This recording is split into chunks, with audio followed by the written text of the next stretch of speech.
Bom dia, amigos e amigas, graça e paz. Mais uma vez estamos aqui para compartilhar a palavra do Senhor. Helminha chegando agora, seja bem-vinda, bom dia. Se você tem a sua Bíblia, o seu aplicativo disponível, quiser nos acompanhar, vamos fazer uma reflexão com base em um versículo apenas, Epístola aos Gálatas, capítulo 5, versículo 1. Para a liberdade foi que Cristo nos libertou. Permanecei, pois, firmes e não vos submetais de novo a jugo de escravidão. Queria falar um pouco com você sobre a liberdade em Cristo. Então Paulo fala que para a liberdade foi que Cristo nos libertou e não devemos mais nos submeter a jugo de escravidão.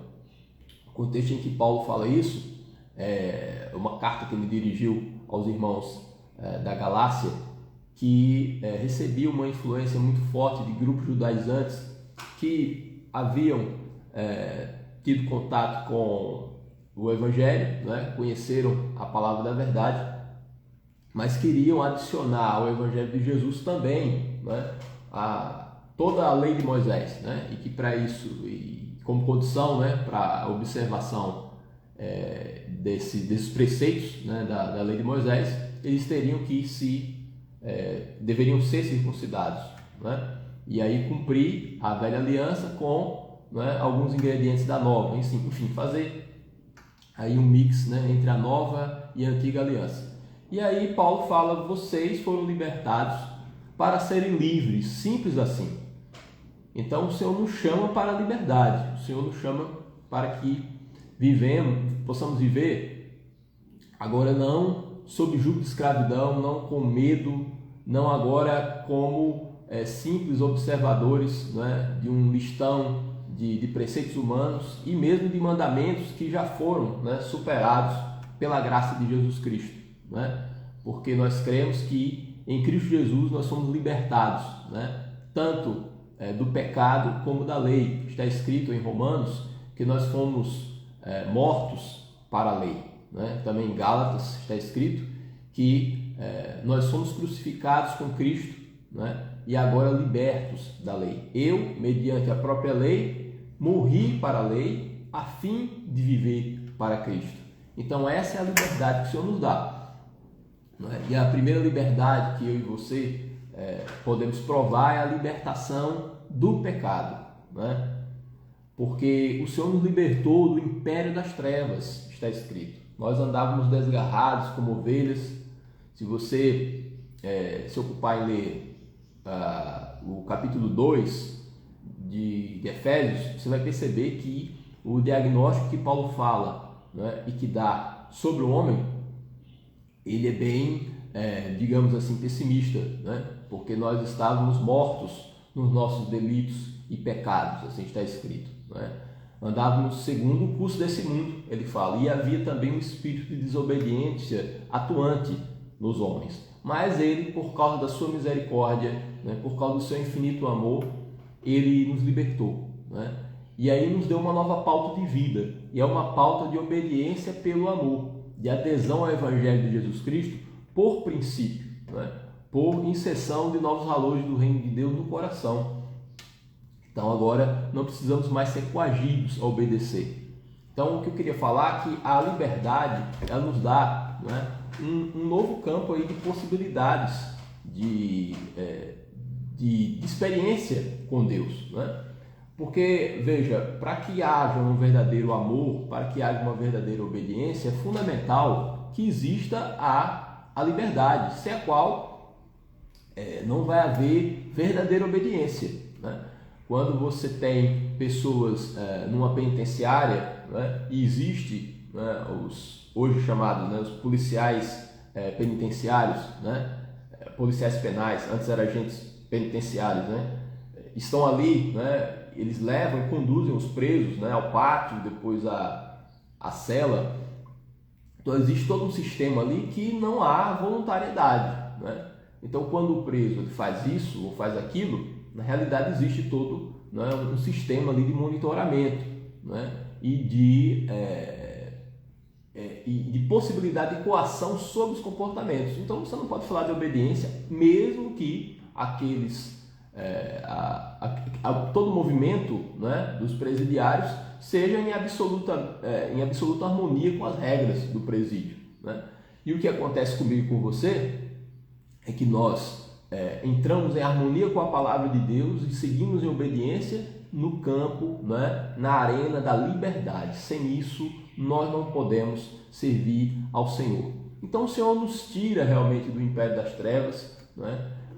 Está escrito que se o Filho vos libertar, verdadeiramente sereis livres, e aí teremos uma mudança realmente significativa, né, em comparação ao passado, né? Há sim uma divisão entre o antes e o depois de Cristo na nossa vida, do contrário, não teremos uma conversão verdadeira, né? É muito importante, né, que haja uma radical, né, separação do passado, porque se tivermos as mesmas práticas e a mesma vida, né, o Evangelho de Jesus Cristo e o próprio Cristo será mais um adorno e mais um elemento de retórica, né, na nossa vida.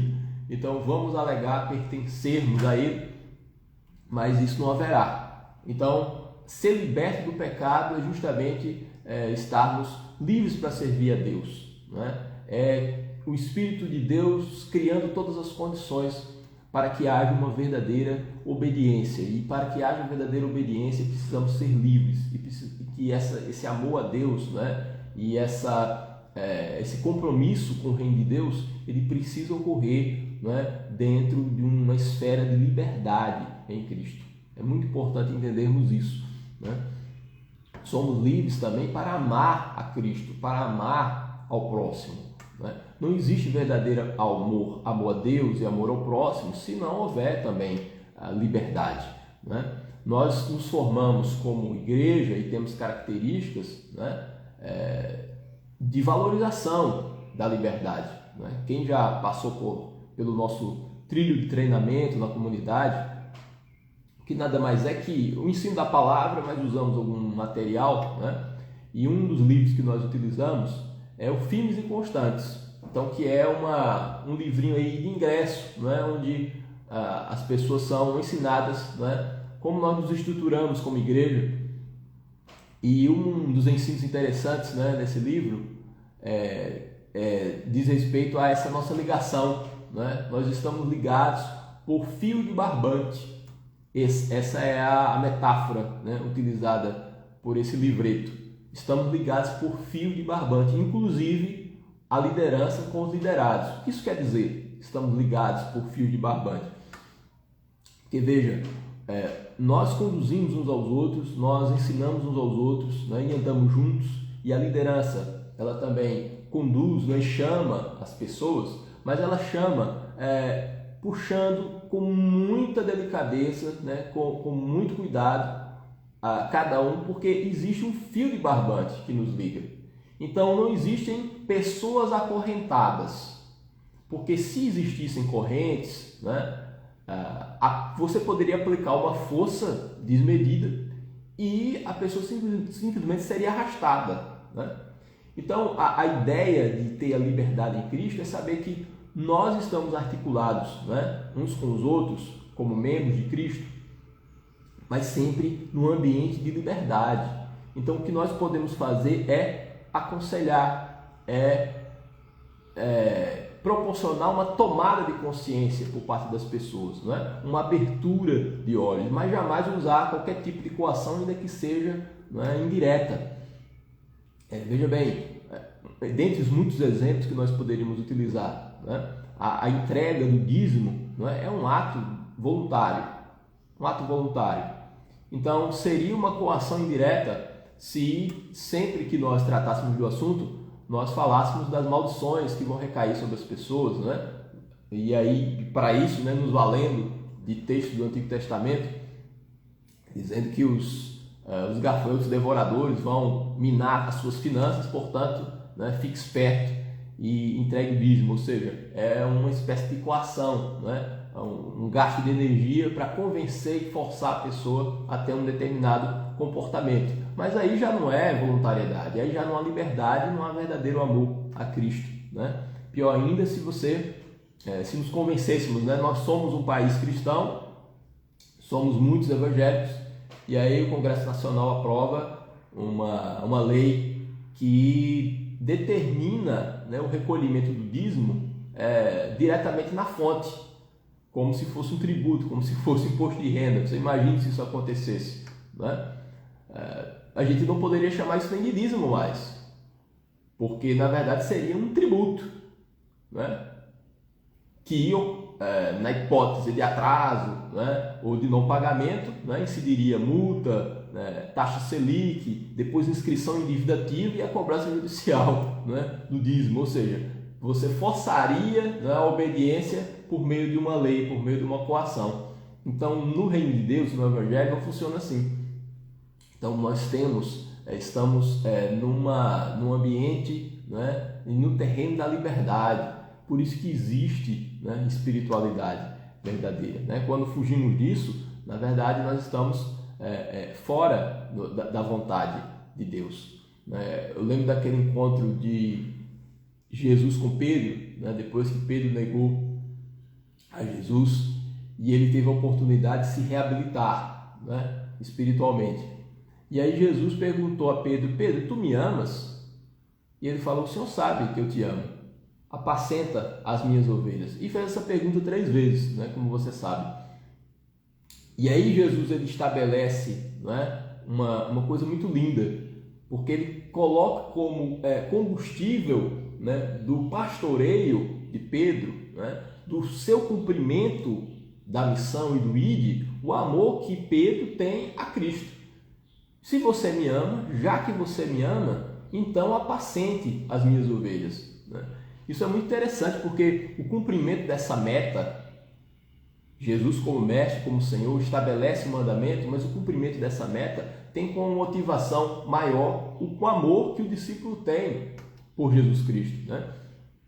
Que outras esferas sociais isso não acontece, né? No mundo corporativo, por exemplo, se você tem uma meta a ser cumprida, né, os sócios da empresa não querem saber se o funcionário vai cumprir e bater a meta porque ama os sócios, né? E mesmo porque ama a empresa, né? Existem outros mecanismos aí de controle das pessoas, né? Que vai desde uma promoção, que seria um estímulo positivo, né? Até a demissão, né? Até a constatação de que aquele funcionário ele não serve para a empresa porque simplesmente não se encaixa, né? E não é possível, não consegue atingir aquela meta, né? Então, no reino dos homens, né, o amor ele não precisa ser a motivação para nada, o que vale é o resultado, né? Só que no reino da liberdade, na liberdade em Cristo, né, amar é fundamental. O próprio Paulo fala em 1 Coríntios 13, né, uma passagem conhecidíssima, que se fizermos isso ou aquilo, né, a fé para remover montanhas, se formos tão altruístas a ponto de entregarmos os nossos corpos para ser queimados, né, se tivermos dons de profetizar e de línguas, e se fizermos coisas portentosas e significativas aos olhos dos homens, nada disso vai ter valor se não tivermos amor, não é? Porque o amor, como o próprio Paulo explica, né, é o vínculo da perfeição. E só se ama de verdade se existir liberdade. Não é? A liberdade ela é fundamental para a vida cristã. E nós somos livres. Então, ele despedaçou as nossas cadeias. Então, agora não precisamos estar presos a essas amarras do passado. Não precisamos ser condicionados, limitados, né, por experiências que nos trouxeram tristeza, e o Senhor vai e nos pavimenta o caminho para vivermos o novo na presença dele, né? Porque se o Filho vos libertar, verdadeiramente sereis livres. É muito bom quando a gente vive uma vida cristã assim, né? Sem coação, sem medo, porque na realidade você deve perceber isso, né? A religião ela acaba criando virtudes artificiais, não é? Você vira um bom moço ou uma boa moça porque existe todo um sistema, muitas vezes, de coação indireta, né? De monitoramento, né? De olheiros que vão estar ali podando você, né? E aí você tem, na verdade, os resultados, né? Mas por trás dos resultados não se vê, né, a motivação e o estímulo verdadeiro para que aquilo aconteça, né? Então Jesus diz, me obedeça, né? Vá pastorear as minhas ovelhas, mas faça isso porque você me ama, porque você é livre, né, para me amar. O próprio ministério de Jesus Cristo se apresenta como um ministério que convoca a liberdade, né, sempre. Porque veja quem era Jesus Cristo, né? Ele não tinha nenhuma prerrogativa social que forçasse as pessoas a seguir, né? Ele era filho de Maria, de José da carpintaria. Quando ele foi apresentado no templo, uma passagem muito curiosa de Lucas, foi porque a lei de Moisés determinava, né? Você, depois do nascimento da criança, né, passados os dias da purificação, era feito um sacrifício no templo de um cordeiro ou de 2 pombinhos. Os 2 pombinhos era um sacrifício reservado para as famílias mais pobres. E a referência que o evangelista faz na lei de Moisés foi o sacrifício dos 2 pombinhos, ou seja, que já era indicativo da condição socioeconômica, né, de Jesus Cristo. Então ele é o homem, né, da família mais humilde, mais pobre. Então ele não tinha influência do dinheiro, né, para seduzir as pessoas. Também ele não tinha a sedução da intelectualidade por uma inserção, né, em escola rabínica de forma influente. Tanto é que falavam, né, em relação a ele: olha, como esse sabe letras sem ter estudado? Ele não é igual a nós, porque ele não passou pela escola que nós passamos, né? Nem também ele tinha influência pela sua procedência regional. Porque diziam, de Nazaré vem alguma coisa boa? Né? Esse aí é samaritano, porque a região dele é próxima dos samaritanos. Ele é samaritano e tem demônio, ou seja, são defeitos equivalentes, né? Ele tem demônio e é samaritano, porque quem é samaritano também não vale nada. Então Jesus Cristo ele não tinha, né, nenhuma dessas influências humanas, mas ao mesmo tempo, por causa da liberdade, as pessoas seguiam porque queriam seguir a Jesus Cristo. Porque esse é o pressuposto, né, para seguir a Jesus, é a liberdade. Quem quiser me seguir, tome a sua cruz, né, e venha após mim. Então, se nós não nos sentirmos livres, qualquer outro tipo de coação, de estímulo, que não seja o nosso próprio amor a Cristo, a nossa liberdade, né, aí vai ser uma falsificação do Evangelho, né? E o Evangelho falsificado você não quer e eu também não quero, né? Então, para a liberdade foi que Cristo nos libertou, né? Portanto, não vamos mais nos submeter a jugo de escravidão, porque Ele despedaçou as nossas cadeias, né? E Ele nos deu um novo coração e um novo espírito. Agora podemos servir a Deus em espírito de voluntariedade, né? Só para encerrar, tem uma historinha, não sei se vocês conhecem, de um rei que não tinha esposa e ele quis procurar a mulher mais bela do seu reino, e aí ele convocou os seus súditos, né? Aqueles que estavam a seu serviço, para procurar essa mulher, e achou uma moça, né? E ele se apaixonou de cara, porque a menina era muito, muito linda, e ele falou: você vai ser minha esposa, e ela, né, obedeceu, mas ele viu que não havia por parte dela, né, um brilho nos olhos. Ele queria mais que uma esposa, ele queria uma esposa que o amasse, né, e que ao vê-lo, né, os seus olhos brilhassem, né? E querer o brilho dos olhos do outro é uma coisa que a gente não força, né? Simplesmente existe ou não existe, né? E ele falou: por que você está assim? Por que você está triste? E ela abriu o jogo: olha, você vai ter o meu respeito eterno, você vai ter a minha lealdade eterna, mas você quer o meu amor. Para que eu ame, eu preciso de liberdade. Então, antes, né, do casamento, ainda no período do noivado, ele falou: tudo bem, eu vou deixar você livre, não é porque eu sou o rei, e eu vou deixar, se eu conseguir conquistar o seu amor e conquistar o brilho nos seus olhos, né, você vai ser minha esposa. E assim foi, e ele deixou ela, deixou a sua esposa, sua noiva, né, em liberdade, né? Não pela autoridade de rei, né, mas simplesmente porque ela queria, né, deveria acontecer, né? Então, o amor verdadeiro, ele pressupõe liberdade, né? Então, Jesus Cristo chama as pessoas, né, e simplesmente nos constrange pelo seu amor, como está escrito, né? Em uma das cartas de Paulo, né? Constrangido pelo seu amor, nós o seguimos, nós nos submetemos à sua vontade. Você foi chamado para a liberdade, eu fui chamado para a liberdade, né? E o Evangelho verdadeiro exige isso, né? Exige da minha parte, da sua parte, não é? Um estar diante de Deus, né? Em contemplação de alegria, em saber que eu poderia estar em outro lugar, mas quero estar com Ele, né? E isso é maravilhoso, isso é impagável, e por isso que eu amo essa palavra, por isso que eu amo o Evangelho de Jesus Cristo, assim como você também, né? Eu tenho certeza.